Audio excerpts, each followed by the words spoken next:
Yes. For the next half an hour to 40 minutes, we will have the class on intranatal and postnatal care. Intranatal care and postnatal care. We know we have gone through the introduction about the preventive medicine and obstetrics,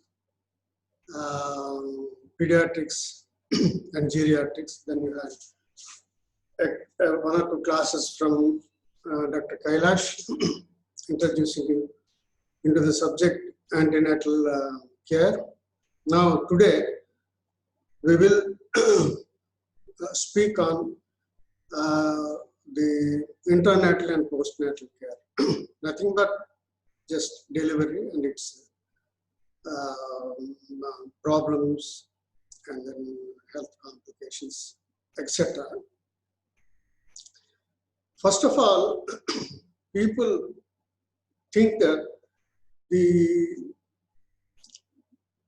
delivery is a normal physiological process whereby actually there is nothing much can be done by anyone except it is a process gifted by God and it will happen. And sometimes we see in Animal Planet or Discovery channels, animals like even giraffe delivering the baby, such a large baby comes out and falls on the ground and for a few minutes it will just stumble like this and then ultimately stands up and try to suckle the teats of the mother. And of course, within few hours and then 1 or 2 days, it will be just following the mother wherever it goes. So that is the situation, and we think it is only a physiological process, but it's not true. Even among the animals, with an arrangement made by the Almighty for animals, they may be safe, but there are no stories, there are no taken videos, etc., where the animals get into troubles during the pregnancy. So we cannot just blindly believe that delivery is a physiological process and it takes its own course. In the beginning, when the human being started his life from gathering the food grains and food, then turned to producer of the grains and producer of the food. There's a lot of history, and finally, small groups, small communities are formed, and then naturally, this is one of the human activity. What happens is there will be somebody in the group, an elderly woman,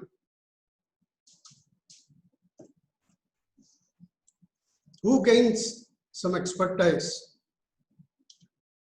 having a close observation about this delivery.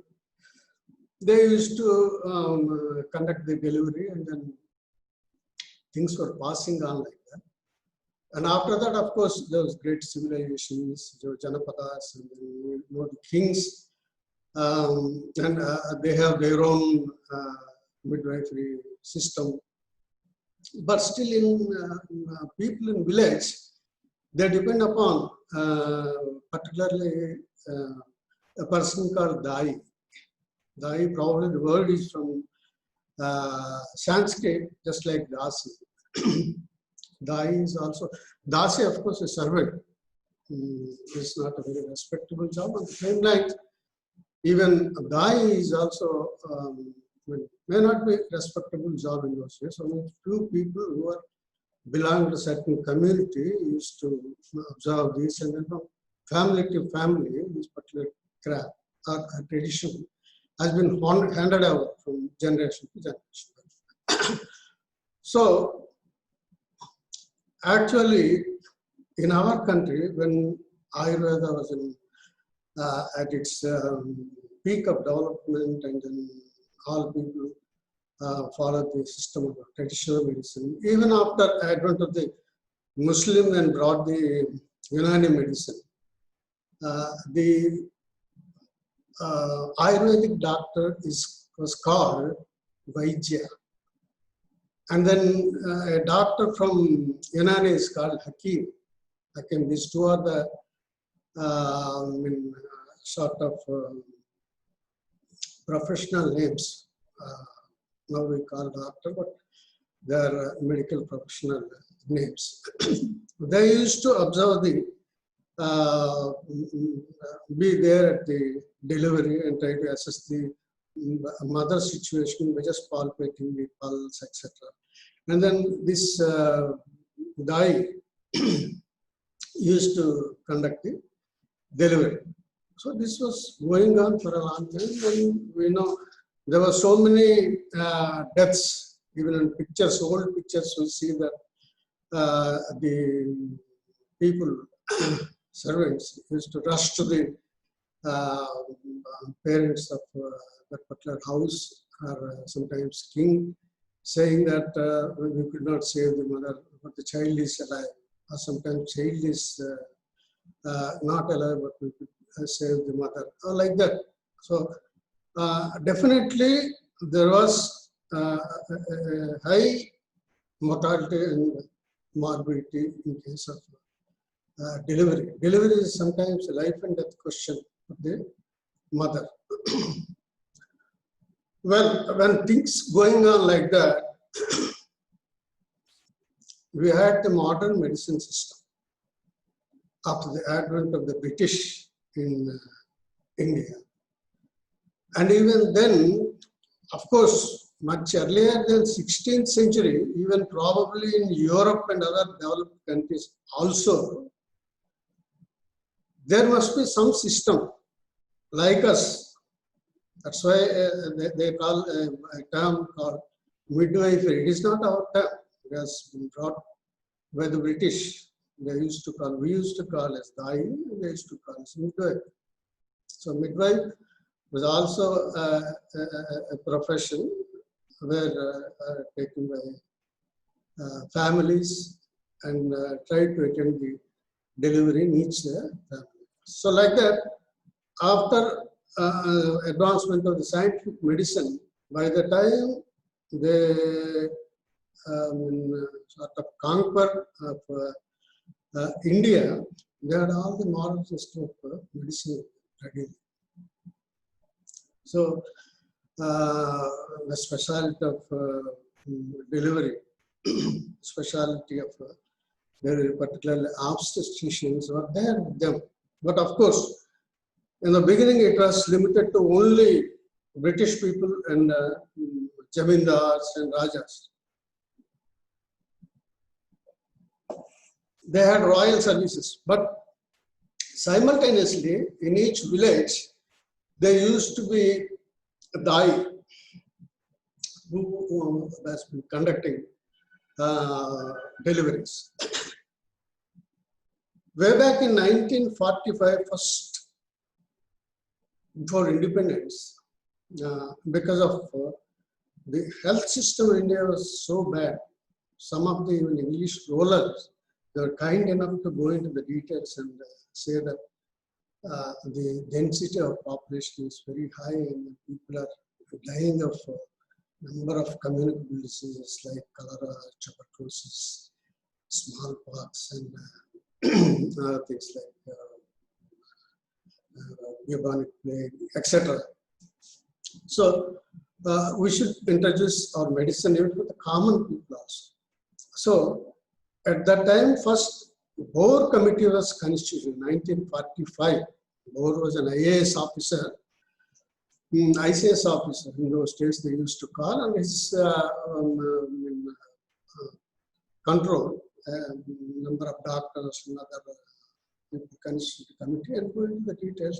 They found that whatever the medical facilities available, particularly modern medicine, is only in the big cities. That's all. The other part of the entire country, villages, wherever you go, they are following only traditional medicine and just following that. That's why there's large number of maternal deaths and infant deaths. So what they found was, whenever there is home delivery taking place in villages, within few days, the baby used to die of tetanus, and mother also catching some dreadful infection, puerperal sepsis, mother used to die. And they have gone to the details. What is that we can do? What they are doing? And they closely observe that the trained eye, she doesn't have any concept about the sterility, sanitation, and then washing the hands, see that there are no microbes. There is no concept of microorganism at all in those areas. That's why the birth attendant, she used to just attend immediately when the call comes to her, without cleaning, without taking any care about the hands, etc. She used to conduct the delivery. The other problem is, strictly speaking, no house in village is suitable for conducting delivery. The reason being, in those days, they are all mud plastered, and then as a sort of tradition and custom, they used to paste all the walls and the floor with cow dung, which is considered very auspicious. And you know what is there in the cow dung? The spores, tetanus spores. So which are the source of infection, plenty of source of infection. So usually the child used to get this infection. Another thing is, they used to cut the umbilical cord with a rusty knife sometimes. So when these things are observed by the people, they recommended the board committee that we have to have some sort of health facilities a bit away from the cities, maybe second-class towns. At least in those areas, we establish extension services, and they are close to the community, so that at least some people will come to the hospital for delivery, and then we can reduce the number of maternal deaths and infant deaths. So Board recommended that for every 1 lakh population, there should be one primary health center. First, the word primary health center was introduced in the Board committee. Of course, the recommendations which were highly impracticable, in the sense he recommended there shall be qualified doctors, 7 to 8 doctors, and then more than 10 staff nurses in each center. And those things are not practical because no trained staff, number one. Number two, India is not in a position to spend that much amount for the healthcare. So what happened was, there was no much improvement except some sort of training to the eyes in the primary health centers, and how to attend without any infection, sepsis to the delivery. They gave a little training, and then just have a kit which is pre-sterilized, and then if you use this kit, to a large extent you can control the maternal mortality and infant mortality. That was happened, that's all. After that, the story, of course, you know, we got independence in 1947. For a period of 3 decades, we never thought of any health policy for our country, because the other problems were so much. There was this terroristic activities, a lot of loggerheads between religions, between various groups of people. Government could not give importance to the health and farm any health policy.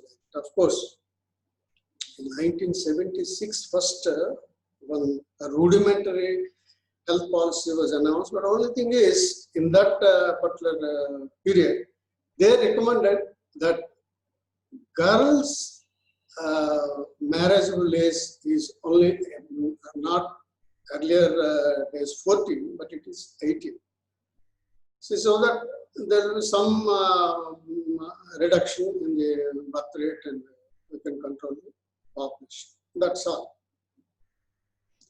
Later, you know that 1977 government has changed because of the reason that the demographers gave an advice the administrators and the politicians that unless and until we control the population explosion, there's no point in serving the people. We cannot do it. There will always be big divide between the rich and the poor. And so, first of all, we have to control the population. They were so enthusiastic that particular government immediately started implementing this particular family planning program by conducting vasectomies indiscriminately.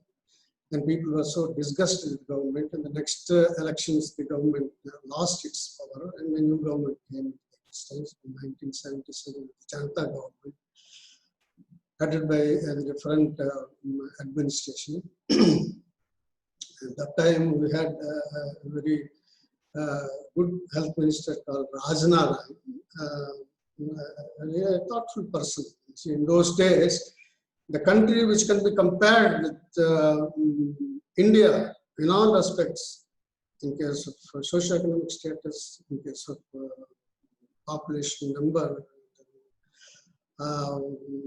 so cultures, almost there's not much difference. That's why he visited first China and see what are the successful stories there, how they're able to control the population, how they're able to extend the medical and health services to the remote villages. So he stayed there for some time, learned about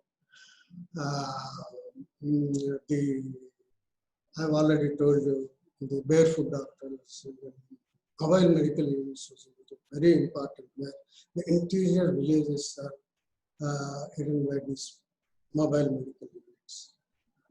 And then by doing that, there's a lot of awareness generated in the public, even in remote areas, that for every disease there is a medicine. There is no need for us to sacrifice our life. Somehow we try to get that. So when you know that the particular facilities are available, naturally you try to get it.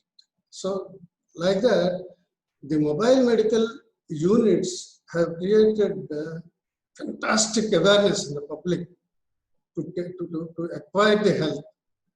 So health is something cannot be purchased, but by our effort, there are certain services, there are some services which can protect us from communicable diseases and other diseases related to and morbidity related to pregnancy, delivery, etc. So that way it has done a lot of sort of fillip given to the Chinese population. The moment he has seen this, he saw this particular activity in China, Rajna Rai immediately purchased some mobile medical vans from China, about 200 or 300 vehicles. And then they were sent to our country. He came out here, he conducted a meeting and said that this is a thing they are doing in China. And in our villages, even today, they do not know what is health. For instance, except disease, they don't know anything. So we will take this model. We will emulate this particular model from China. And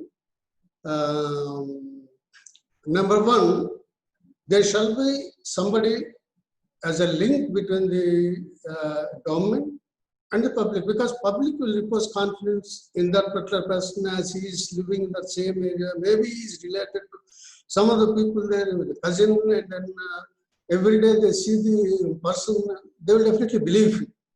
You see, the only thing from government side is take him into confidence. Take him into confidence. Call him. Call such people. Conduct a meeting. Treat them well.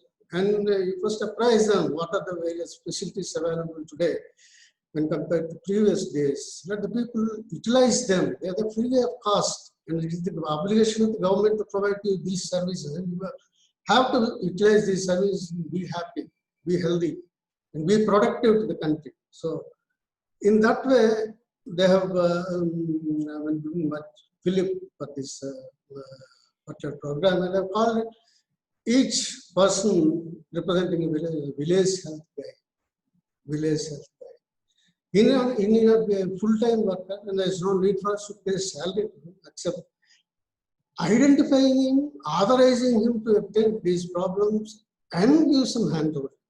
So a few hundred, 200 or something like that, handholding, and every month you give a kit of medicines containing the small, very normal medicines, symptomatic medicines, which can just basing on the symptom of the patient, he can distribute it. And no tablet is harmful, no tablet is like that.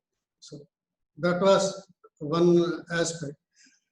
Another aspect is, first of all, doctors or medical students must orient themselves to work in the rural area, and extend whatever the knowledge they have acquired from training in the medical college shall be practically applied to village people, because they are in need. There is no pointing in saying that I have studied medicine in English. It is a great language, and then I know everything in English. I can describe the diseases like that. There's no use unless and until that particular knowledge is applicable to the needy. Who are the needy here in our country? Villages and rural population. So necessarily you have to orient yourself to serve them.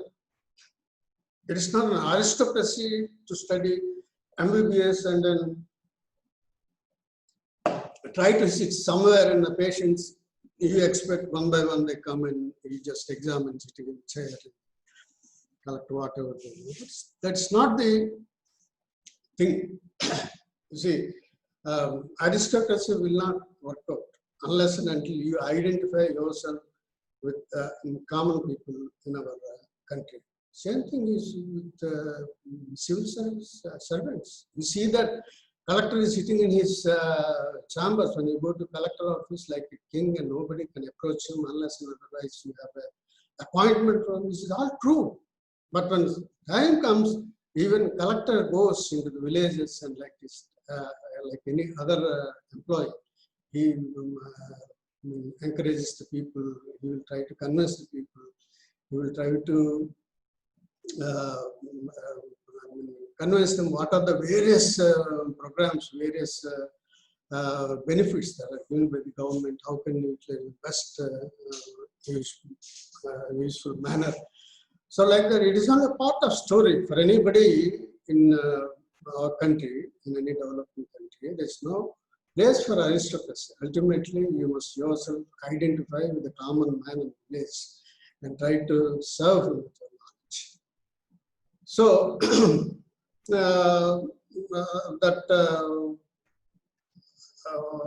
this particular board's committee has given this report that is going on.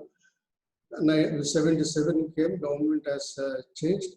After this introduction of both the procedures that are known from the China and they were applied in India, they have given a beautiful name for that particular scheme called Rural Health Scheme. rural health scheme. In this rural health scheme, they have taken into confidence. One is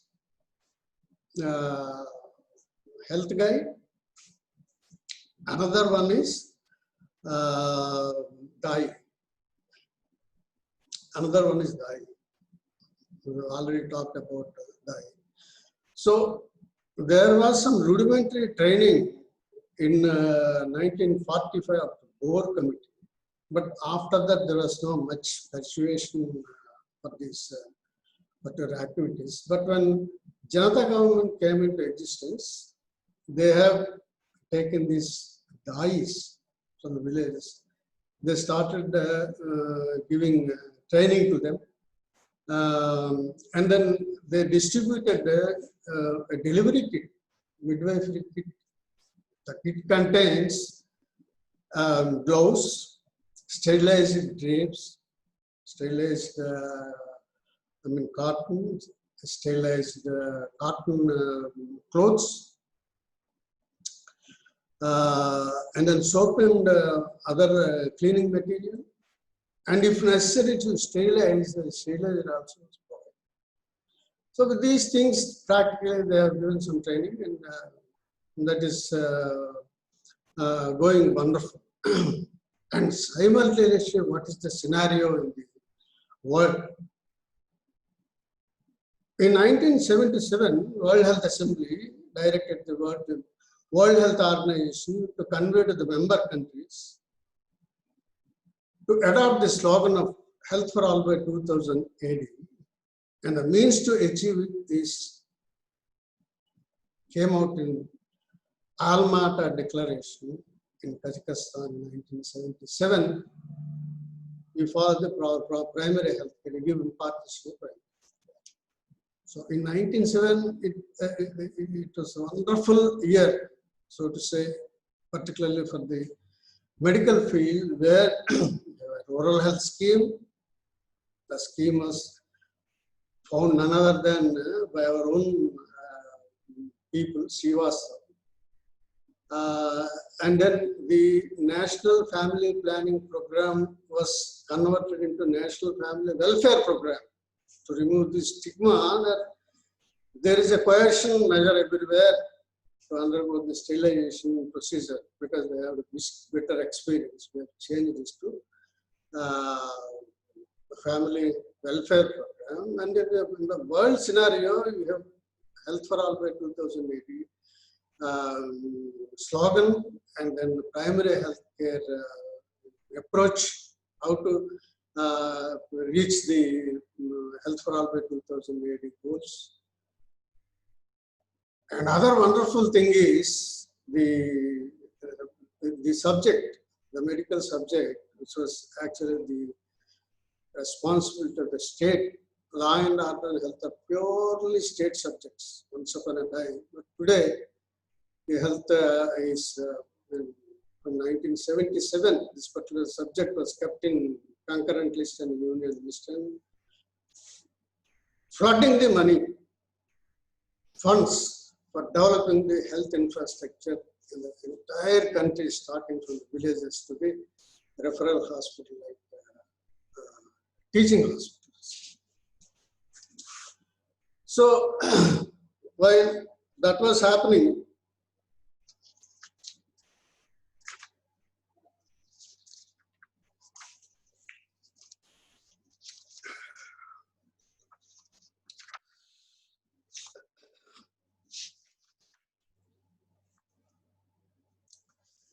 the goals which were fixed in Health for All by 2000 AD, but number one, maternal mortality rate, number two, infant mortality. And again, you have a host of other indicators, a number of indicators. But these two are the very sensitive indicators. And if I have already told you that the greatest of civilization of any country is shown by its concern towards the weaker people of the society. Who are the weaker people? Women and children. So if you take interest in reducing the mortality particularly in these two groups. You have done a lot. That means it is not so easy to reach the maternity child health services. You have to improve a lot in the sense, starting from the supply of drinking water, disposal of human excreta, provide proper housing, see that the waste are properly cleaned, see that there is no air pollution, other pollutions, and see that there is implementation of all national health programs, the control of communicable diseases. So, unless and until you achieved all these things, plus, in addition to this, there shall be an intersectoral coordination with other departments, like rural water supply scheme. Unless and until you have a liaison with the rural water supply department, how can you expect all the people to be in villages free from diarrhea? So to attend that particular problem, you have a separate department, rural health scheme, rural water supply scheme. You have to have a coordination with them. And the malnutrition, the child and then antenatal mothers, how they're anemic, and then how the children are stunted, emaciated, unless they're given proper food, supplementary foods, in which you have liaison with again women in social welfare department, child and women welfare department, social welfare department, because they provide these pensions and other social welfare measures. And in the village, to coordinate all these things, you always have the village sarpanch and secretary. So you have to have coordination with all these people. Otherwise, it will be difficult for us to implement our own programs. So our aim to reduce the maternal mortality rate, it was above 300 when we adopted the Health for All by 2000 AD. The maternal mortality was more than 300. Then we have by 2000 AD, we think at least we will be able to reduce by 200. And infant mortality rate was 175 like that. And then we want to reduce by 2060. We failed. Both the targets we could not achieve. Well, there are ambitious sort of goals. But we should accept the spirit. We should accept. So we may not be able to reach the targets, but to a large extent we have controlled. We have created awareness everywhere in the villages and cities, and a lot of intersectoral coordination. And the health was the narrow center for the development of the entire nation. Initially, of course, there will be teething problems. You have to get over them. And when we reached 2080, when we could not achieve these targets, immediately we have gone for Millennium Development Goals. From 2000 to 2015, there are Millennium Development Goals. Of course, we achieved something during this Millennium Development Goals, and finally in 2015 we have gone for Sustained Development Goals. This is the present topic everywhere.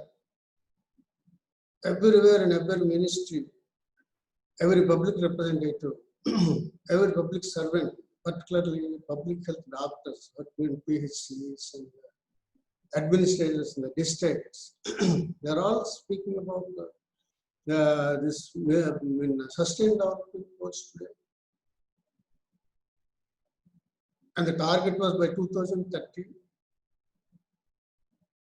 And we could achieve only our infant mortality is just around 30. And our aim is to reduce it to single digit, just like in developed countries. But I try to understand, India is such a big country, you just cannot compare with British, England, Italy, France, or Sri Lanka. It's not possible. Ours is a very big country. And we have, progressed this much, and the entire world is looking towards India for many things. What does it mean? It is all our effort in all the fields, including health. Health is so cheap here when compared to other countries.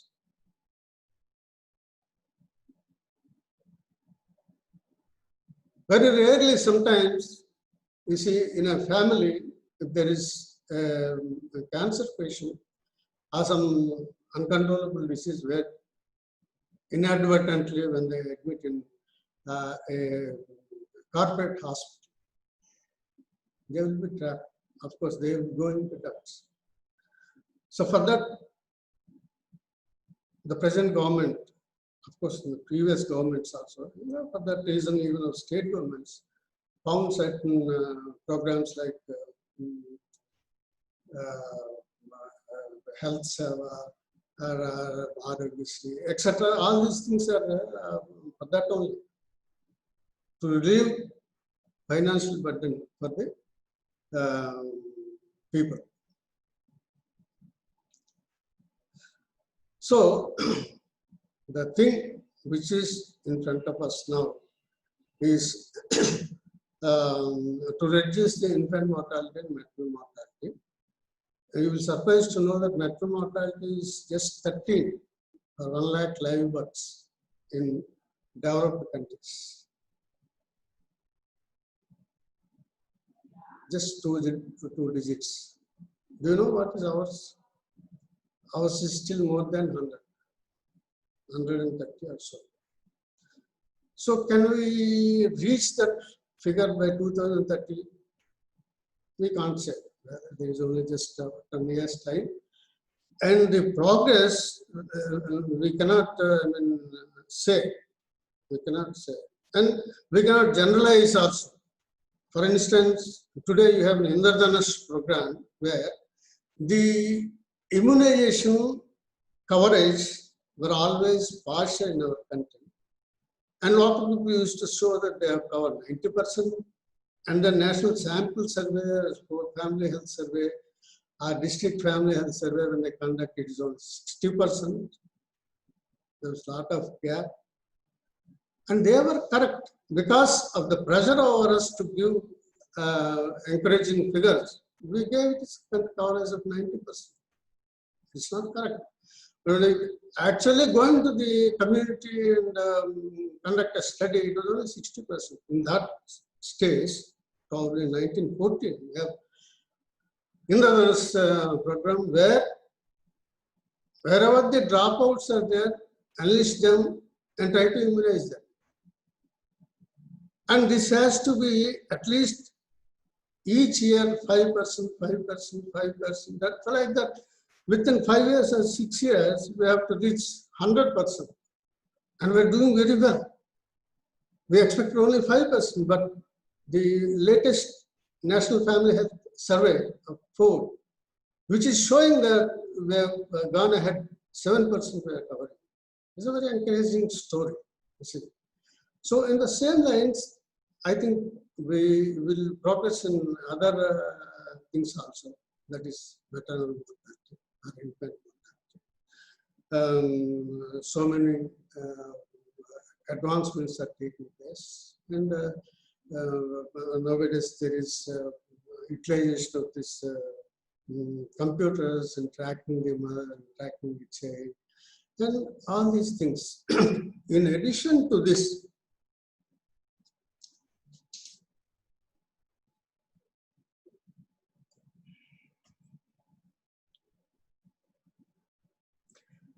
the intranatal care and postnatal care is provided by the highly qualified specialists like obstetrician and pediatrician.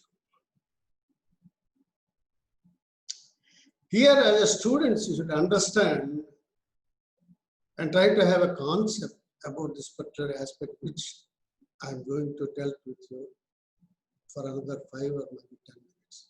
Carefully here. Probably you might be hearing the names of something like, you see, a perinatologist, a neonatologist, neonatology, early neonatal deaths, late neonatal deaths, postnatal deaths, perinatal deaths, perinatal period. These are all new terms, unless and until you clearly know the difference of term from term. You see, perinatology is nothing but it is a branch from obstetrics. It is a maternal and fetal medicine. There are only gynecologists and obstetricians, but they develop a particular knowledge to see that mother and child are safe just before delivery and just after delivery. They are called perinatologists and perinatal period. Then you have neonatologists. Neonatology is from the birth to 28 days, where it is divided into 2 parts. From birth to 7 days, it is early neonatal period. And from 7 days to 28 days is late neonatal. And of course, after that, it is postnatal period up to 12 months. This is what is called infant mortality. Why should we know about this so categorically? If we want to reduce the deaths, we want to reduce the infant mortality. And if you want to reduce the infant mortality, in which period the deaths are occurring and what are the causes for the occurring of those diseases, and who is competent to treat them and reduce those deaths. So in that process, you see, you have perinatologist, you have sonologist, you have genetics medicine specialist, you have neonatologist, and of course pediatrician and obstetrician are always there.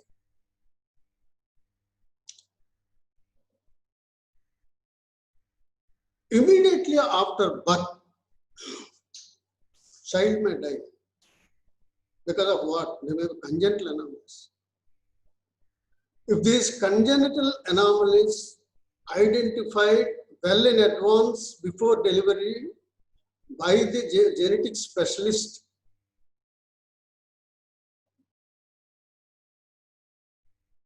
and the examination of the sonologist, both these people,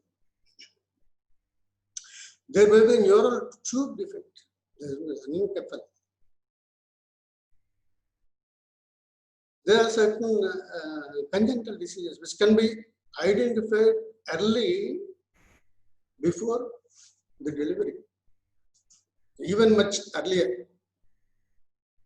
You know this, of course, this is kept very strict control by the District Medical and Registering the MNHO, because the reason is the gender inequality. When people know that gender is female gender, they are undergoing abortion. That's why it is a very strict vigilance.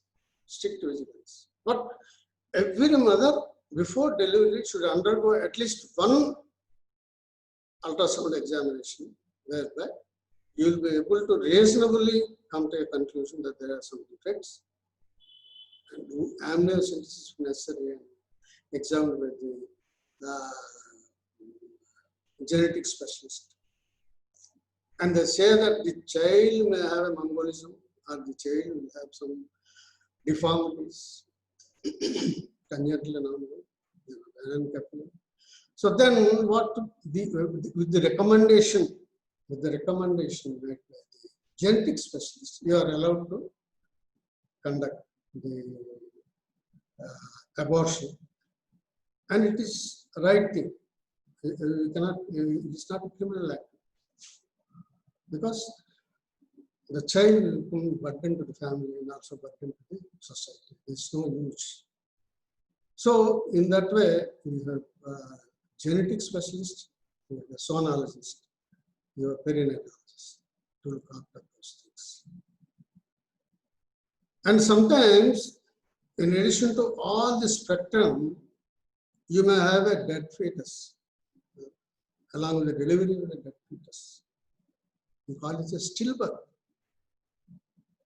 To satisfy the definition, after 28 weeks of gestation and at the time of delivery, the child should, the mass should weigh more than 500 grams. So now you have early neonatology, again, prematurity is the problem.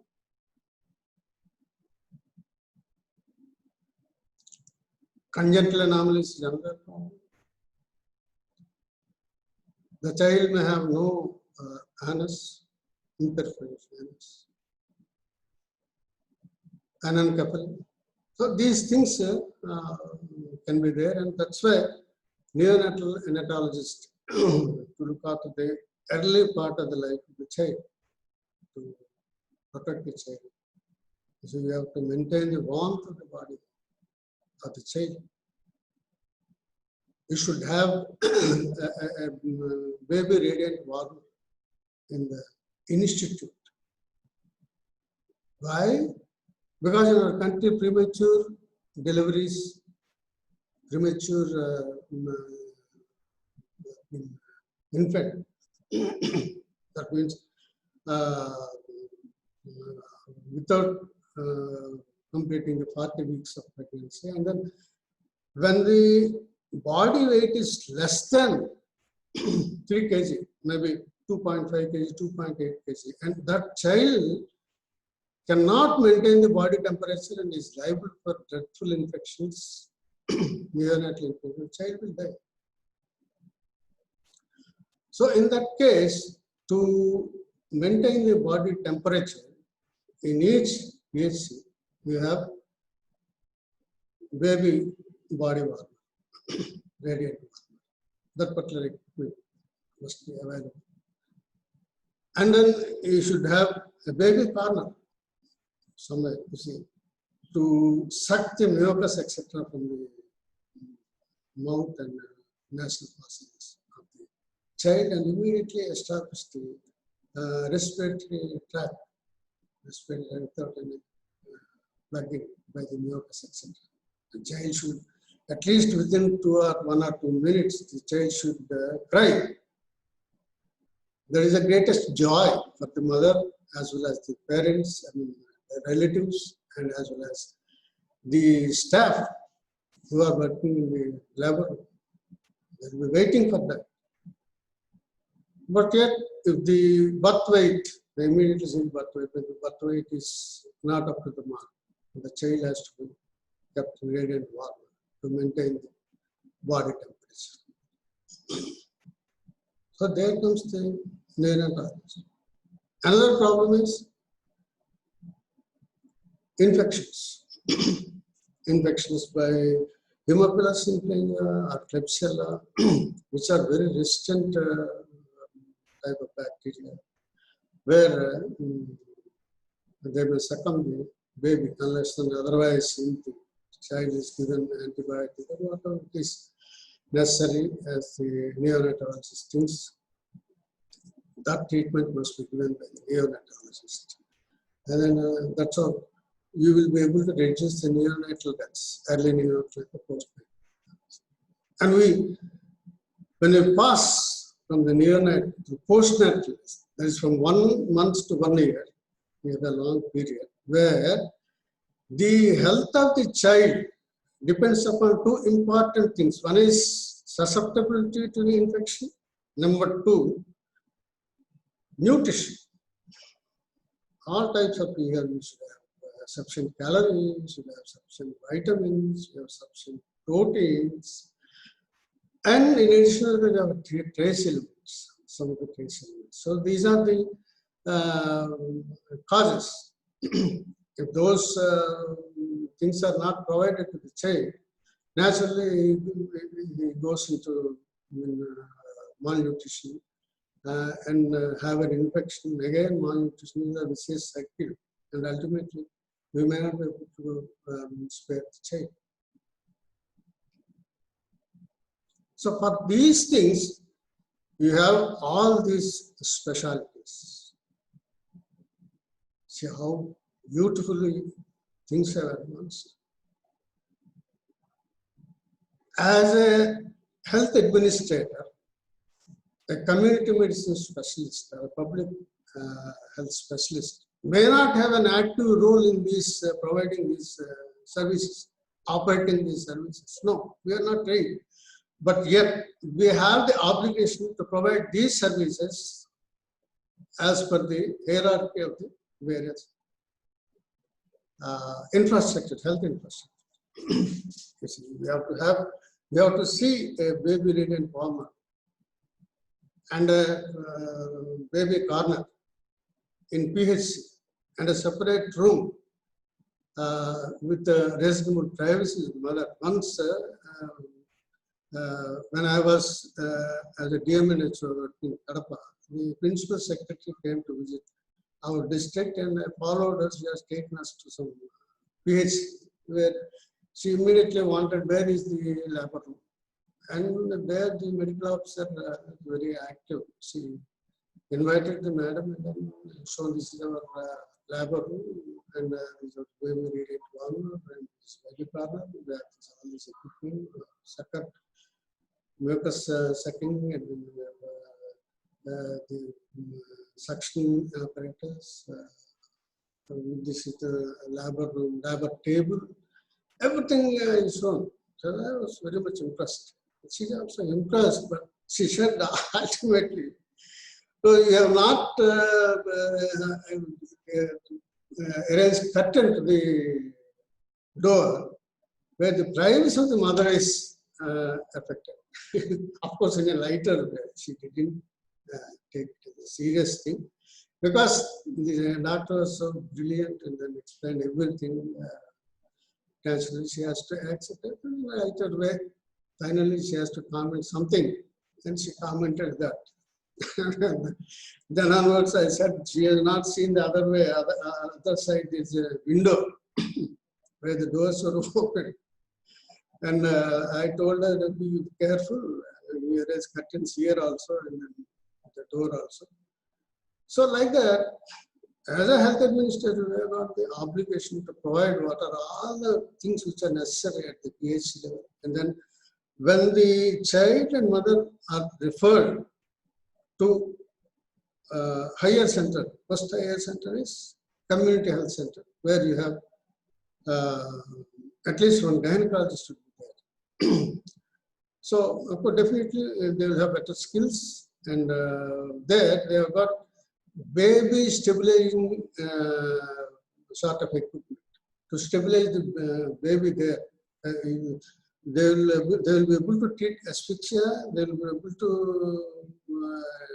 maintain the body temperature of the baby, and then they will also be able to do some intravenous medication, etc. Thereby, the child is stabilized. Before taking the child to higher center, where the child may need some respirator, ventilator. Pediatric ventilators are provided in district hospitals, where when the child asphyxia cannot be treated here and immediately sent to district hospital. We have a stabilization unit here where to provide all those. And then if you go to a district hospital, you have integrated infant and child healthcare units, which are headed by the pediatrician, obstetrician, there will be an anesthesiologist. Everybody will be available there at the good center, and which is just because nowadays we're providing 102, 108 week, it's very easy. Immediately the child and mother can be transferred to the hospital place, and what are the medicines are required, what are the treatment required can be instituted. So like that, we have an obligation, and then we have also the infrastructure today. So in that way, you will be able to reduce the infant mortality rate. That's why there were so many specialties for this particular thing. Now,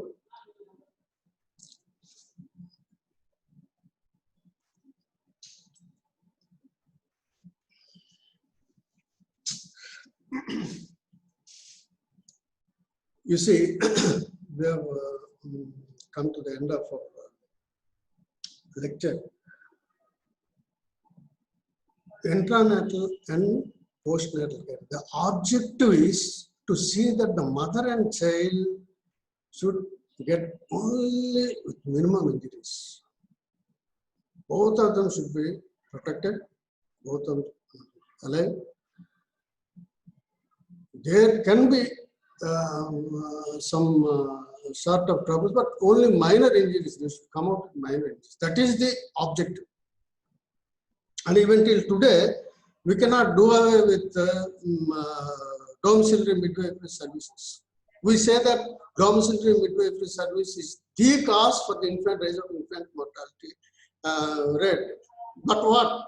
You see, if you go to rural areas and in interior tribal areas, it is not possible. Sometimes we cannot rehabilitate them to go to a particular place where beautiful communication is available, vehicles are available, medical infrastructure available, doctors are available. It is not possible because it is their native place. They have been staying there, they have been studying there from generations together. You cannot convince them to live away that place.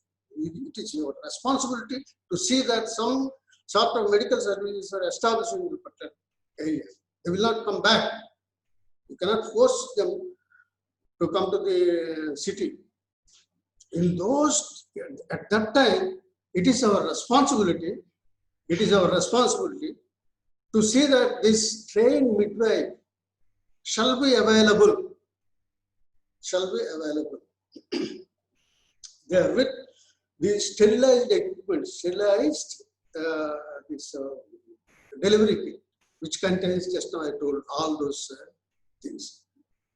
Why? Expecting any complications. There may be prolapse of the cord, there may be prolapse of the limbs, there may be obstructed liver. There may not be progress in the delivery. Initial pains, but after that there is no progress of the delivery. Immediately they have to ship this mother to the nearest health center. At least they have some breathing time. If these trained midwives are there, first of all, they will keep the things neat and clean without any infection. And then there will be some breathing time to bring some vehicle nearby, nearest point where the vehicle can come. Then physically take the mother to this vehicle and take her to the institute where the better treatment and the rest of the treatment can be instituted there. That's why we cannot do away with domiciliary midwifery services right now. Still, we may take some more time. So till such time they will be there. Otherwise, the other thing is institutional deliveries. We just have spoken to you. We have immediate care. We have care of after care. Immediate care is you should treat the postpartum hemorrhage. There is a hemorrhage. Immediately you have to arrange transfusion for the mother. If there is asphyxia in the child, there must be pediatrician or neonatologist immediately recite the child. These are immediate activities. And of course, later, the mother may be discharged and may go to the house, but after that she may develop small swelling, etc. because of the infection, urinary infection. She has to be treated for that. And up to 6 weeks, you have to follow the mother, because after 6 weeks, immediately she may bleed, what is called secondary hemorrhage. It is very dreadful thing. So the home-based neonatal and maternal care given by the ASHA or female health worker should definitely take to her notice and um, give necessary treatment to the mother. Till such time, we have got the obligation. So, to put all the things and things in way forward, internatal care and postnatal care, these two are the highly specialized subjects, and there are a number of specialists involved in this. And our aim is to see that the infant mortality should bring to single digit, just like in developed countries. We are taking a lot of care on that, and we are in the way. Presently, we have brought the infant mortality rate to just 30 something. Well, definitely, we will reach single digit infant mortality rate. And at the same time, maternal healthcare is tremendously improved by various schemes like Janani Suraksha Yojana. Of course, even the risk deliveries which were found much earlier may be kept in institutional where all the facilities will go for cesarean section free of cost, and then ultimately after the mother is delivered. Provide all the facilities, all the government services free of cost, and then ultimately take the mother to their house and take her to the house and leave the house. And mother should have fully satisfied with all the services provided by the government free of cost. We are all there for that, and we have to take the challenge. We have to go for. Thank you. This time also I could not spare time for you to have a questions. We will see in the next class.